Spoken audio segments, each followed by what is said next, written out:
I was reading an article in The Week magazine, which is unusual for me because I usually just look at the pictures, but one article caught my mind, and that was titled The Great Recycling Myth. And it's an article plucked from the New Republic and written by a journalist called Kate Aronoff. And the crux of the article is something which I think should be a discussion point here on LinkedIn, because it's saying that recycling is a myth and it doesn't actually work and doesn't take place as much as we want it to, which I think we kind of knew, but there's some really startling statistics in the article, and it does shine a light on whether it's really worth it. The recycling efforts we may be making might be in vain. You always question when the bins get mixed where they're actually going. The headline in the original is "Recycling doesn't work and the plastics industry knew it."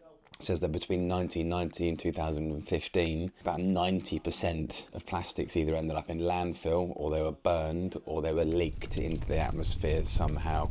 I know that was 8 years ago, 9 years ago now, but you wonder how much has really changed. She finishes the article with a scathing statement that says plastics are a plague and the executives who produced them should be made into pariahs. So a pretty powerful chat there from Kate Aronoff, and definitely worthwhile looking at this article. Yeah, hopefully it becomes a discussion point, because I think recycling definitely doesn't happen as much as we like it and like to think it does. In the article here in the paper, it says the recycling myth is one of the most successful destructive lies in US environmental history, and it stops us talking about the obvious problem of waste and the even more obvious solution of making less plastic.